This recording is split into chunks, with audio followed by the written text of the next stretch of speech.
You're listening to an exclusive episode of the NK News podcast, available only to subscribers. You can listen to this and other episodes from your preferred podcast player by accessing the private podcast feed. For more detailed instructions, please see the step-by-step guide on the NK News website at nknews.org/private-feed.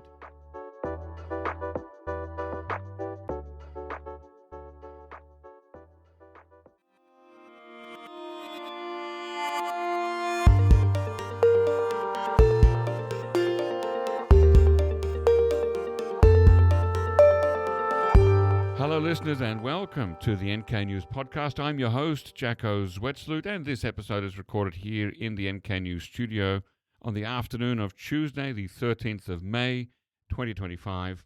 Now, South Korea, as you may be aware, will soon elect a new president, and all signs point to that being Lee Jae-myung, quite probably, a figure once known for his outspoken support of engagement with North Korea, but who now says very little about the issue on the campaign trail. Is this strategic silence, or is it a quiet admission that the dream of unification is over? And that is the question that we're here to tackle today, whether South Korea under new leadership should formally abandon unification as a national goal. With us are two guests who represent sharply opposing sides of this debate. Sitting right in front of me is Dr. Tomasz Wierzbowski, who is an adjunct professor at Hankuk University of Foreign Studies, and also at the same time the Korea Representative of EURAXESS, a European Commission initiative supporting researcher mobility. Now, completely by coincidence, in late 2023, shortly before Kim Jong-un himself said that he was no longer interested in peaceful Korean unification, Tomasz published an op-ed here in NK News arguing that Korea should give up on unification, describing it as a romantic illusion that no longer makes geopolitical or practical sense. Welcome on the show, Tomasz. Hello, Jacko. Thank you for having me. And on the other side, to my left, is Dr. J.R. Kim, who's been on the show twice before. J.R. Kim retired as Director General at South Korea's Ministry of Unification. He's now active in his retirement years as the President of the Korean Council for Peace and Cooperation. He's still a passionate supporter of unification, even though young Koreans under the age of 40 are less and less interested each year. Welcome back on the show, JR. Thank you, Jacko, for having me on the show again. So let's start with a question that gets to the heart of it. I'm going to throw this one first to Tomasz and then to JR. With a new South Korean president all but confirmed in just a few weeks, and as I said before, it's likely going to be Lee Jae-myung, based on poll figures today. I mean, I could be wrong. But here's the big question to start us off. Tomasz, should South Korea use this opportunity to finally let go of the dream of unification? Not delay it, not soften it, but walk away formally and forever. I believe so, yes. I believe so. Engagement, cooperation is different between two Koreas or between different parties, but unification itself, as you quoted me, is a romantic illusion that should be abandoned because it doesn't have any future and there's no rationale for it. There are no reasons, practical reasons or even political reasons for unification of two Koreas. So yes, South Korea, regardless the administration, should abandon the idea. Okay, a strong and short and clear statement there. JR, why or why not? I guess the question depends on what you mean by South Korea. If you mean the nation South Korea, answer will be different from when you ask the same question to the next South Korean administration. Whoever is going to be the winner out of election, as the president, as the politician, whether it is beneficial for him to formally give up the policy of pursuing national unification. Those two are different stories.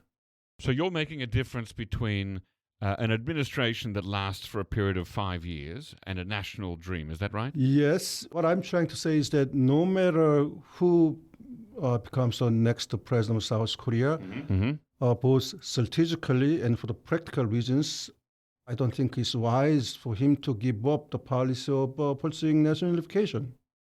But as a nation, and maybe even for the new administration, I don't think it will be wise, as Thomas mentioned, to pursue as a top priority policy national unification, because there's something more important than pursuing national unification. and which has been true all along, regardless of ideological orientation of the administration in the past. Okay, but are you asking for or pleading for a delayed unification? I'm saying that yes, there must be different stages in which different emphasis given on different strategic goals or political goals. Okay, Tomasz? And I believe that this goal of unification should be abandoned, because if we all agree that the modern concept of nation state emerged sometime after Westphalia Treaty in 1648, it's not about the administration, it's about the concept of nation state itself. And we have nations that are divided into different nation states, and they do not pursue unification. I don't know. Can you think of an example? Canada and US. You know, those countries share similar culture, almost the same language, similar features, and they do not pursue unification. I don't want to even look into Europe, but Austria and Germany also very similar history, the same language almost, and still they are two different nation states. I am an ignorant myself, but New Zealand and Australia, you know, I have difficulties to recognize flags of those two countries because they are so similar. And still nobody's talking about unification of New Zealand and Australia. Okay, so turning to current candidate Lee Jae-myung, he was, as I said, once a vocal advocate for engagement with North Korea. Even when he was the governor of Gyeonggi province, he himself was involved in ways of trying to promote economic cooperation and engagement with North Korea. But during this campaign, he hasn't said much about it. What does that silence signal to you, JR? Well, Lee Jae-myung, he didn't have that much time to talk about his policy toward North Korea yet, because official campaign period start this Monday. But I just learned that there are people working on it within the Democratic Party, party platform, and the election pledges, and there are people, they have formed a committee to work on North Korea policy along with other foreign policy areas. So and Lee Jae-myung has recently mentioned a few times during the interview that he will restore the military agreement made by Moon Jae-in and Kim Jong-un, and also he will promote inter-Korean exchanges and dialogue, just like the Moon Jae-in administration did in the past. So he made it very clear that he pursue this policy of engagement with North Korea when he becomes president. So basically, he wants to continue from where Moon Jae-in finished in 2019. More or less like More or less. Okay, Tomasz? We built this narrative surrounded by election in South Korea and South Korean administration. But as we all know, it takes two to tango. And North Korean leadership does not want any engagement. They clearly showed it over time. So whatever the future administration policy is, it might or it will not work because the North Korean part doesn't want it. It does seem to be the case, JR, that at least since the failure of Hanoi, let's say shortly after the DMZ mini-summit, when Kim and Trump and Moon met together in, was that June 2019? So since that time, it does seem that Kim Jong-un has signaled that he's not interested in talking, and that's even before he said in December 2023 at the party convention or party conference or party meeting, whatever it was, I'm not interested in peaceful unification. So how do you respond to that? Two comments I'd like to make on what you just raised, and also what Tomasz said just a little while ago. One is that, yes, I agree with Tomasz in that it's not appropriate, I guess, anymore to pursue the course of national unification just based on the fact that both South Koreans and North Koreans are one people. They have same ethnic commonality. Yes, it's true that there are other countries in the world like the United States and Canada and Germany, Australia, and others that you have mentioned that one nation does not necessarily have to be one state. But Korea is, I guess, a little bit difficult, when you compare Korean case with all the other cases. Maybe Korea is an Oriental country, Asian country. That's one probably way you can distinguish that with all the Western countries, quote unquote, you just mentioned.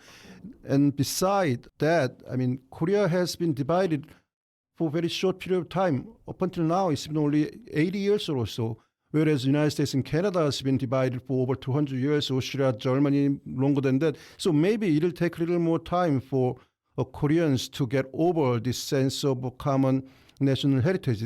And another thing is that it's not true that we are actually pursuing or trying to pursue the national unification based on the fact that we are one people South and North Koreans, because since Park Geun-hye administration, we talk about benefits of unification.